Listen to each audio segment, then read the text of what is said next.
সুপ্রিয় সম্মান চতুর্থ বর্ষের ছাত্রছাত্রীবৃন্দ, আমার শুভেচ্ছা নিও। আশা করছি তোমরা ভালো আছো, সুস্থ আছো। পূর্বের ক্লাসটি যেটা হয়েছিল তোমাদের সাথে সেটা হচ্ছে মিন, মোড, মিডিয়ান নিয়ে। আজকে আমি একটি নতুন বিষয় শুরু করতে যাচ্ছি। তোমাদের biostatistics and research methodology paper code 24-3105 Z test. শিক্ষার্থীবৃন্দ, আমি নিশাত ফাতেমা, সহকারী অধ্যাপক প্রাণীবিদ্যা, ভাওয়াল বদরে আলম সরকারি কলেজ, গাজীপুর। আর সামনে একটি আমাদের বড় উৎসব। আশা করছি তোমরা ভালো থাকবে এবং যথারীতি স্বাস্থ্যবিধি মেনে চলবে। আমাদের নিজেদেরকে সুস্থ থাকতে হবে এবং আশেপাশের লোকজনকেও সুস্থ রাখতে হবে।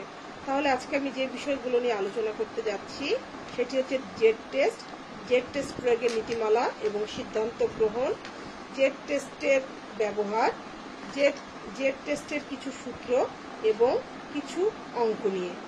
বিষয়টি একটু কঠিন, আশা করা যায় তোমরা আমার লেকচারটি বুঝতে পারবে এবং যেগুলো অসুবিধা হবে সেগুলো অবশ্যই খাতায় সুন্দর করে লিখে রাখবে। তাহলে আজকে আমরা আমাদের আলোচনা শুরু করছি। জেড টেস্ট বা বৃহৎ নমুনার যাচাই। আমরা আগেই জেনেছি যে ক্ষুদ্র নমুনা এবং বৃহৎ নমুনার ক্ষেত্রে তাৎপর্যতা যাচাই, টেস্ট অফ সিগনিফিক্যান্ট, পরস্পর ভিন্ন পদ্ধতিতে করতে হয়।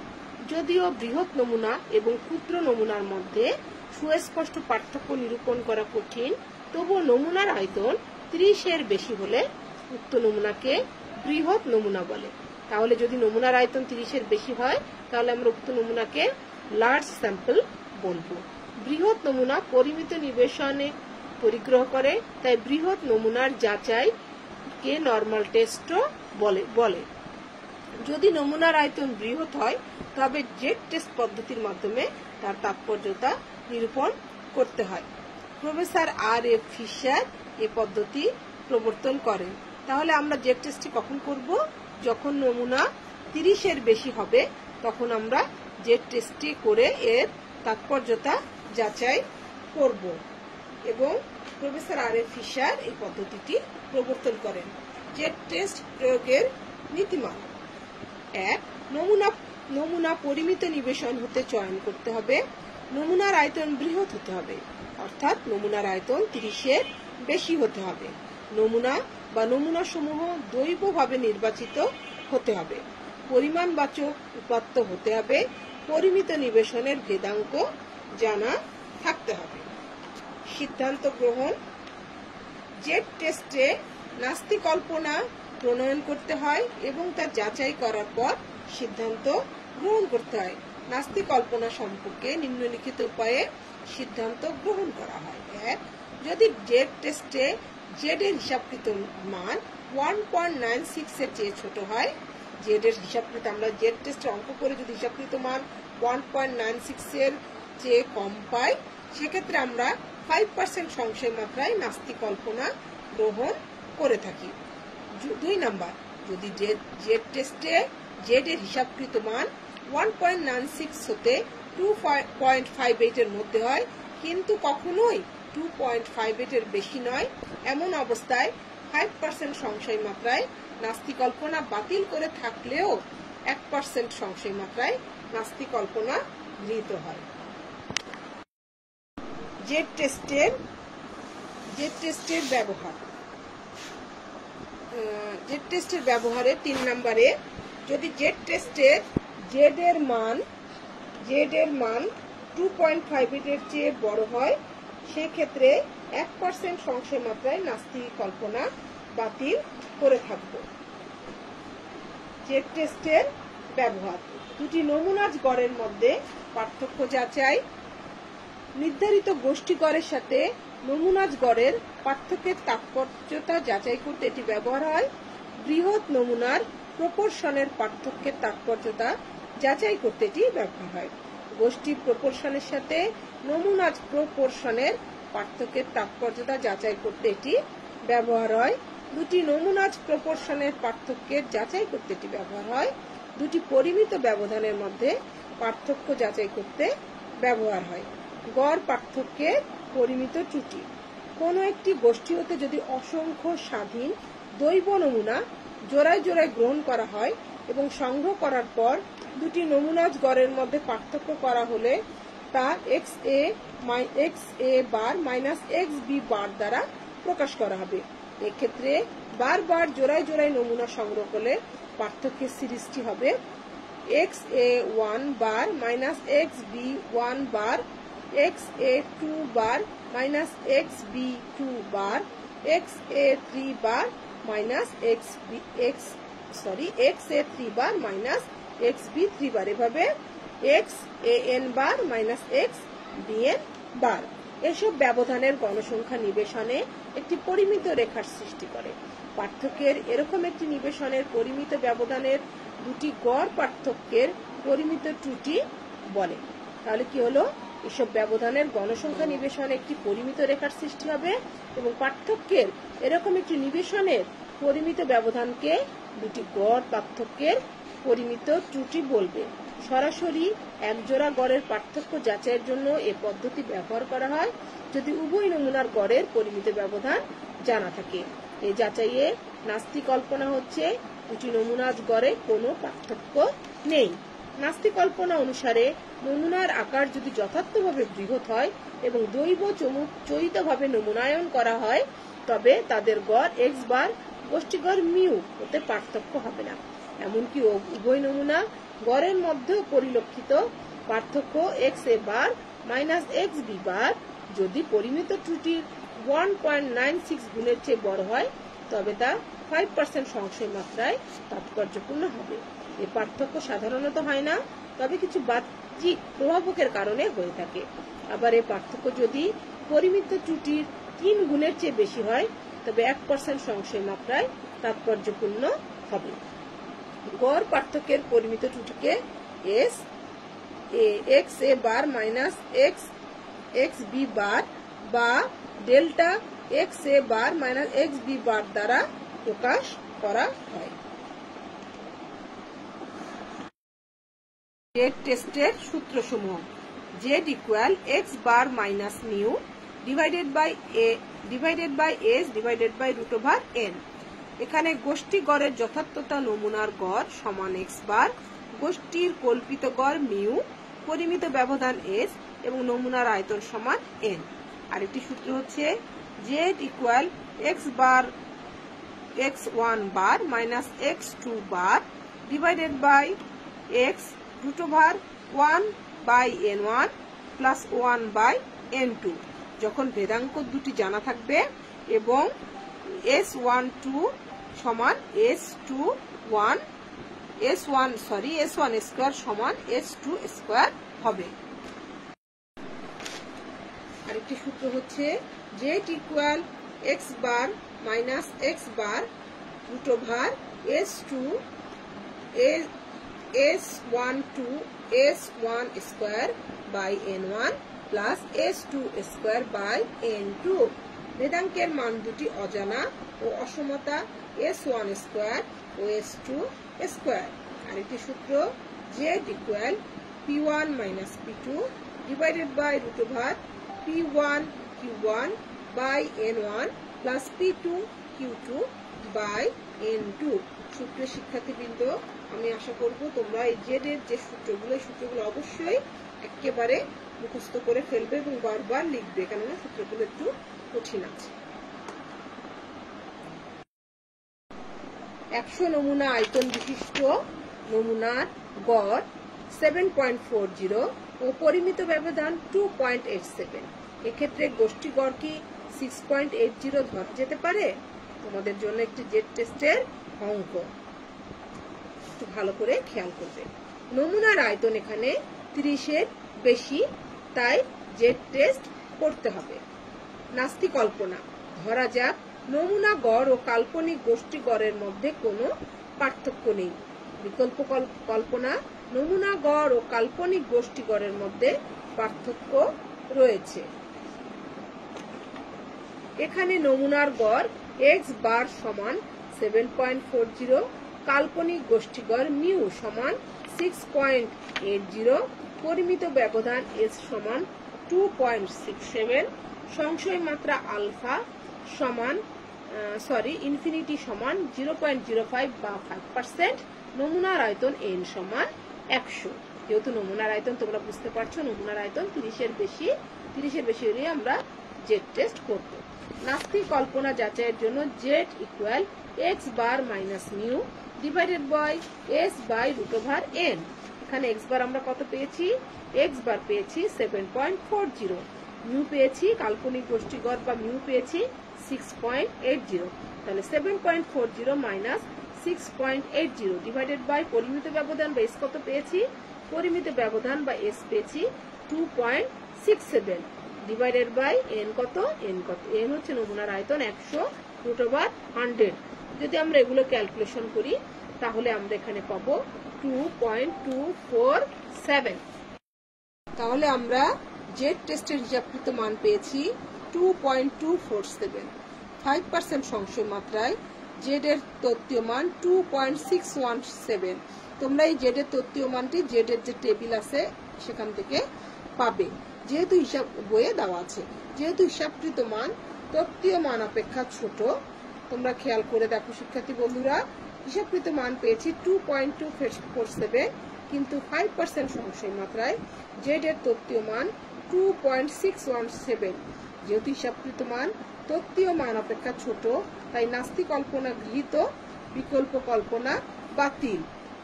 আমরা নাস্তিক কল্পনা কি ধরেছিলাম? যে নমুনা গড় এবং কাল্পনিক গোষ্ঠী গড়ের মধ্যে কোনো পার্থক্য নেই, অতএব দুটি গড়ের মধ্যে তাৎপর্যপূর্ণ পার্থক্য নেই। কেননা যেহেতু ছোট, হিসাবকৃত মান ছোট, তাহলে এদের মধ্যে কোনো তাৎপর্যপূর্ণ পার্থক্য থাকবে না।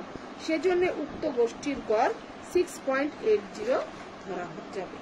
দুটি নমুনার গড়ের মধ্যে পার্থক্যের তাৎপর্যতা যাচাই।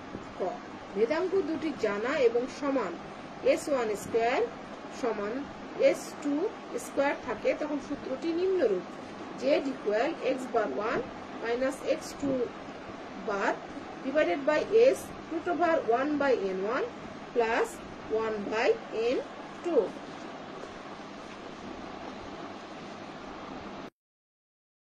যখন নমুনার আকার বড় ও ভেদাঙ্কের মান দুটি অজানা ও অসমান, s1 স্কয়ার সমান চিহ্ন দেখতে তোমরা দেখতে পাচ্ছ একটি কাটা চিহ্ন, এটা সমান নয় বুঝায়, তাহলে s2 স্কয়ার হলে সূত্রটি হবে নিম্নরূপ: z equal x1 bar minus x2 bar divided by s root over s1 square by n1 plus s2 square by n2। প্রথম ব্লকে আরেকটি অঙ্ক, 2 নম্বর অঙ্ক এটি জেড টেস্টের, ভালো করে লক্ষ্য করো। প্রথম ব্লকে 50টি পুকুরে মাছের উৎপাদন 17 কেজি এবং পরিমিত ব্যবধান 2.5 কেজি। অপরদিকে দ্বিতীয় ব্লকে 60টি পুকুরের মাছের গড় উৎপাদন 16 কেজি এবং যার পরিমিত ব্যবধান 2.70 কেজি। 5% সংশয় মাত্রায় কোন পুকুরের ফলন ভালো? মনে করি নাস্তিক কল্পনা, দুটি পুকুরের গড় উৎপাদনে পার্থক্য নেই। বিকল্প কল্পনা, দুটি পুকুরের গড় উৎপাদনে পার্থক্য বিদ্যমান। প্রথম পুকুরের গড় উৎপাদন x1 বার সমান 17 কেজি, পুকুরের সংখ্যা n1 সমান 50, পরিমিত ব্যবধান s সমান s1 সমান 2.5 কেজি। দ্বিতীয় পুকুরের গড় উৎপাদন x2 বার সমান 16 কেজি, পুকুরের সংখ্যা n2 সমান 60 এবং পরিমিত ব্যবধান s2 সমান 2.7 কেজি। সংশয় মাত্রা ইনফিনিটি সমান 0.05।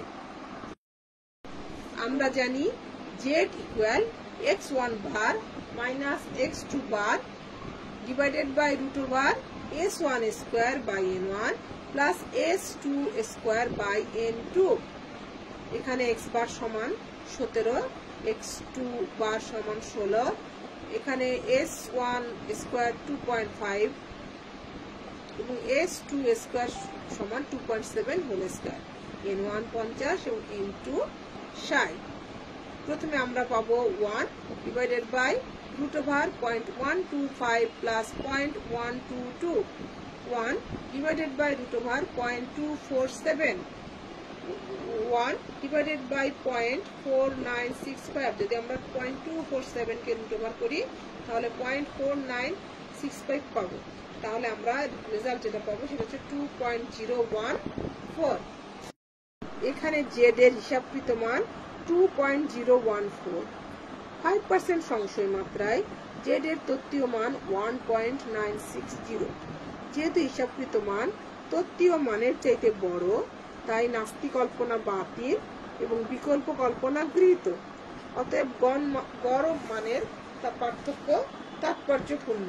আমরা বিকল্প কল্পনা ধরেছি যে এদের মধ্যে পার্থক্য, দুটি পুকুরের গড় উৎপাদনে পার্থক্য বিদ্যমান। যেহেতু আমাদের হিসাবকৃত মান আমাদের 5% সংশয় মাত্রার চেয়ে বড় হয়েছে, তাই এখানে নাস্তি কল্পনাটা হবে না, বিকল্প কল্পনা গৃহীত হবে।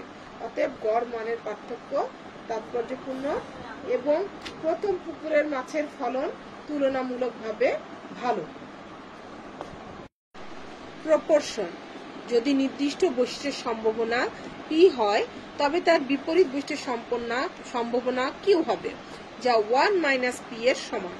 বৈশিষ্ট্য দুটির অনুপাত হবে P অনুপাত Q সমান P:1 - P। যদি P এবং Q কে শতকরা ভাবে প্রকাশ করা হয় তখন হবে Q = 100 - P। P প্রপোর্শন শতকরা হারে প্রকাশ করা হয়। আবার একে 100 দ্বারা গুণ করলে সম্ভাবনার মাত্রা প্রকাশ পায়, যেমন 0.05 × 100 সমান 5%। 40টি ফুলের মধ্যে তোমাদের জন্য প্রপোর্শনের একটি অঙ্ক। 40টি ফুলের মধ্যে 15টি সাদা এবং 25টি লাল। অনুপাত এবং শতকরা হারে সাদা ও লাল ফুলের উৎপাদন উপস্থাপন করো। প্রথম অংশ, সাদার সাথে লাল ফুলের অনুপাত সমান 15:25 বা 3:5। দ্বিতীয় অংশের সাদা ফুলের প্রপোর্শন P 15/15 + 25 সমান 15/40 সমান 0.0375। লাল ফুলের প্রপোর্শন Q সমান 40 - 15 /15 + 25, 25/40 সমান 0.625, অথবা Q = 1 - P। সুতরাং Q সমান 1 - 0.375 সমান 0.625। তৃতীয় অংশ প্রপোর্শনকে সাধারণত শতকরা পার্সেন্ট হারে প্রকাশ করা হয়ে থাকে, সেজন্য প্রপোর্শনকে 100 দ্বারা গুণন করা হয়। সাদার শতকরা হার P সমান 15/40 × 100 সমান 37.5।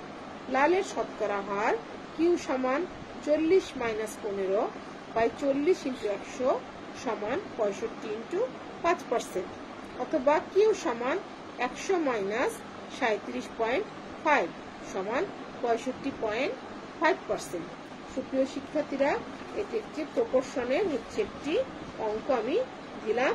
এখানে সাদার সাথে যদি লাল ফুল আমরা অনুপাত করি তাহলে তোমরা দেখছো 15টি সাদা এবং 25টি লাল। তাহলে সাদা ফুলের প্রপোর্শনটা আমরা কি পাবো? সাদা ফুল যেহেতু 15, এখানে সাদা ফুল আছে 15 এবং লাল ফুল আছে হবে সাদা ফুল 15 এবং যোগ লাল ফুল, তাহলে হবে 40। 15/40 0.375। তখন লাল ফুলের প্রপোর্শন হবে Q সমান 40 - 15, যেহেতু টোটাল ফুল হচ্ছে 40 - 15 দিলে আমরা সাদা ফুল লাল ফুলটা পাবো, যেহেতু 15টি সাদা ফুল, /15 + 25 40, তাহলে উপরে 25 40, তাহলে 0.625, অথবা Q সমান 1 - P। তাহলে Q আমরা পেয়েছি 0.625 আর P পেয়েছি 0.375, তাহলে আমরা পাবো 1 - 375 0.625। যেহেতু আবার শতকরা হারে প্রকাশ করা হয়, তাহলে 15/40 × 100, 40 - 15/40 × 100 কি পাবো 37.5, এবং সাদার শতকরা হার পাবো 37.5 এবং লালের শতকরা হার পাবো 65.5।